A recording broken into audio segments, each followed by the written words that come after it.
बाबा जी, मानवी जी का क्वेश्चन है कि अगर हम रब के आगे कोई अरदास लगाते हैं और अगर वो कबूल हो जाती है, तो क्या वो सच में रब की तरफ से ही है और उसकी रजा है, या सैटन की तरफ से?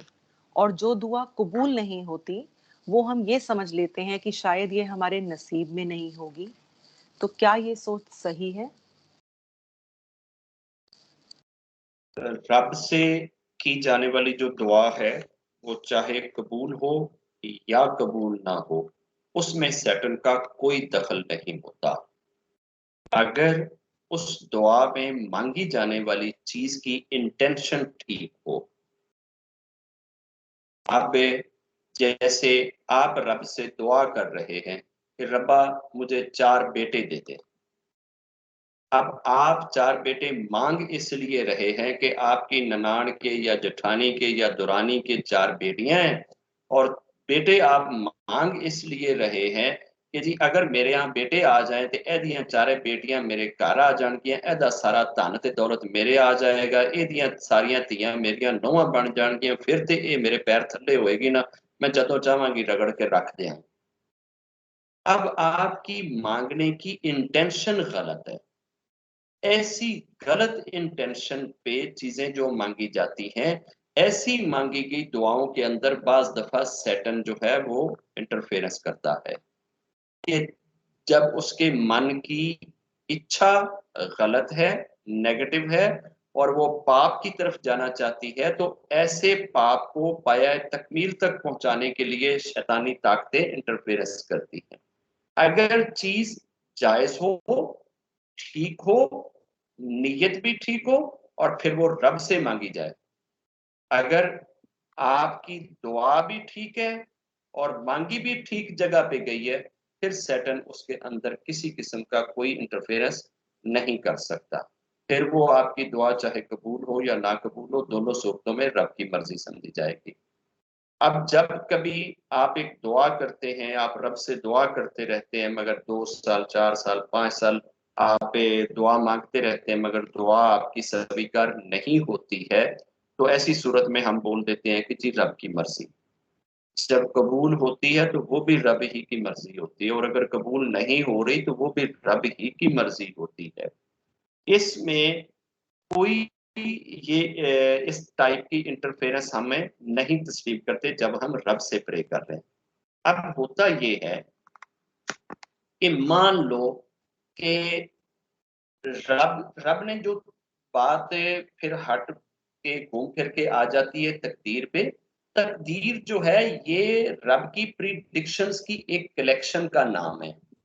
रब ने पूरी दुनिया के इंसानों के भागों नसीबों के बारे में जो प्रिडिक्शन कर रखी है, पहले से जो एक नोइंग चीज रब ने असेस कर रखी है, वो चीज जो है वो हम उसे डेस्टिनी और तकदीर कह देते हैं कि ये रब ने फिक्स कर दिया है। रब ने जो डेस्टिनी बनाई है वो अपने नॉलेज के जोर से बनाई है।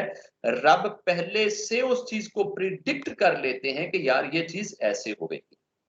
अब मान लो कि अगर किसी लेडी के यहाँ बच्चा नहीं होता, और बच्चे ना होने में सैटन अपना रोल प्ले करता है कि जब कभी वो पति पत्नी इकट्ठे होते हैं, तो सैटन वहां जाता है और उस चीज को बच्चे की शेप धारने ही नहीं देता, और उसको पहले ही वहां से रिमूव कर देता है।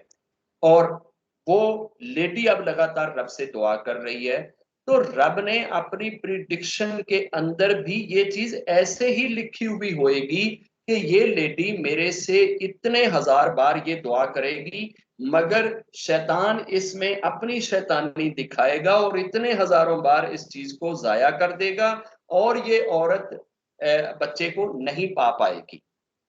ये रब ने पहले से लिखा हुआ है। ऐसा नहीं कि अब रब को कोई सैटन अब चक्कर दे रहा है, या रब से हम मांग रहे हैं और सैटन बीच में अब कोई इंटरफेरेंस कर रहा है, और रब को पहले से इस चीज का इल्म नहीं है। रब के इल्म से मक्खी के पर जितनी चीज भी बाहर नहीं निकल सकती, चाहे वो आज से करोड़ों साल बाद होनी है या आज होनी है। वो रब के नॉलेज में वैसी की वैसी ही लिखी हुई है, जैसी आज हम सोचते हैं या करते हैं।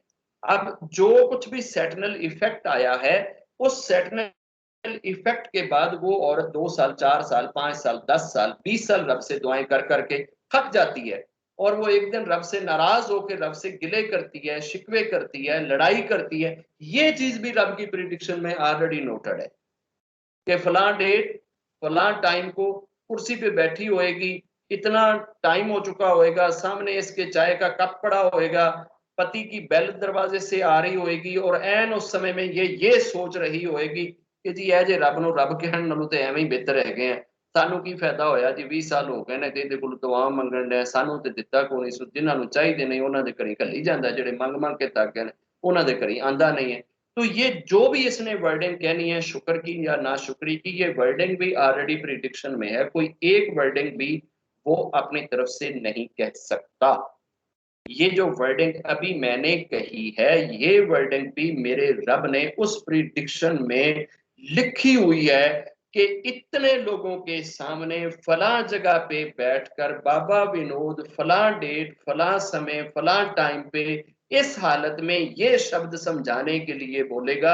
ये शब्द भी रब के यहाँ ऐसे ही लिखे हुए, कोई एक चीज भी मैं रब की प्रिडिक्शन से एक बाल बराबर भी ना इधर कर सकता हूं ना उधर कर सकता हूं, सारा कुछ रब की प्रिडिक्शन में है।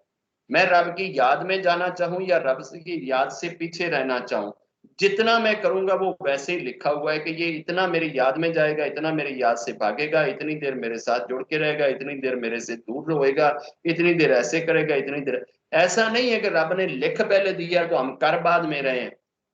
ये रब ने कोई बाउंड नहीं किया है, करेंगे हम अपनी आजादी से, लेकिन रब जानता है कि ये अपनी आजादी को यूज कैसे करेगा, इसलिए उसने वो प्रिडिक्शन कर रखी है। चूंकि वो रब है, उसकी प्रिडिक्शन गलत होती नहीं है। जैसे एक टीचर एक क्लास को पढ़ाए और 100 स्टूडेंट हैं, वो 100 स्टूडेंट्स के मार्क्स एक अंदाजे से लिख देता है कि ये 10 नंबर लेगा, ये 11 लेगा, ये 15 लेगा, इसके भी 15 आएंगे, इसके भी 15 आएंगे, इसके भी 15 आएंगे, इसके 17 होंगे, इसके 99 होंगे, इसके 100 होंगे, इसके इतने होंगे। वो 100 बच्चों की अगर वो प्रिडिक्शन कर देता है तो कल को अगर एग्जाम हो तो सेम वैसे हो, तो हम कहेंगे कि यार ये टीचर की एक्सपेक्टेशन प्रिडिक्शंस का कमाल है कि उसकी सारी प्रिडिक्शंस ठीक है। तो रब से बड़ा प्रिडिक्टर हो कौन सकता है, उससे ज्यादा नॉलेज वाला कौन हो सकता है, इल्म वाला कौन हो सकता है, जिसके पास सारा कुछ वैसे ही खुला हुआ है। यानी जो कुछ पेपर जाकर बनना है, जो लिस्ट पे नंबर लिखे हुए उसे वो भी पता है, जिन्हों पहले तो ही पता है कि ए लिस्ट बनी पई है, तो अब वो अगर उसकी प्रिडिक्शन कर रहा है तो फिर उसको आप ये कहें कि उसने बाउंड कर दिया है। उसने तो बाउंड नहीं किया, उसने तो ऐसे जस्ट देखा है उस टाइम में जाके, और उस टाइम में जो कुछ हुआ है वो टाइम वाला सारा उसने वो पहले से लिख दिया। हमने ये समझ लिया शायद उसने हमें बांध दिया, उसने बांधा बूंदा कोई नहीं है, हम आजाद हैं, मगर रब के इल्म से हम बाहर नहीं हो सकते। तो दुआएं जो सुनी जाए वो भी रब के पास, जो ना सुनी जाए वो भी रब के पास। अगर आपने रब से अच्छी दुआ करी है, दुआ भी ठीक है और करी भी रब से है, फिर अगर वो स्वीकार होती है तो ये तसल्ली रखें कि वो रब ही की तरफ से, उसमें शैतान का कोई अमल दखल नहीं हो सकता है। शैतान का अमल दखल उस वक्त होता है या आपकी दुआ ठीक ना हो या जिससे की जा रही है वो जगह ठीक ना हो। तो दोनों में से कोई एक चीज के अंदर अगर कोई अमलगामेशन हो तो वहां पे अमूमन शैतान के असरात इंटरफेरेंस करते हैं।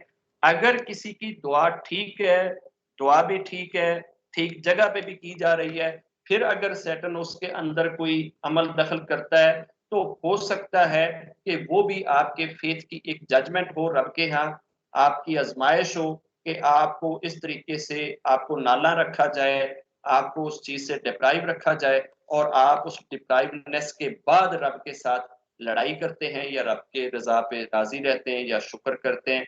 ये आपकी रजा और शुक्र की भी जजमेंट है, वो भी देखा जा सकता है। मगर आप जब दुआ ठीक करते हैं और रब से लगाते हैं, उसमें कोई और चीज अमल दखल नहीं दे सकती। ये हमारा बिलीव होना चाहिए, ये हमारा विश्वास होना चाहिए। जय गुरु।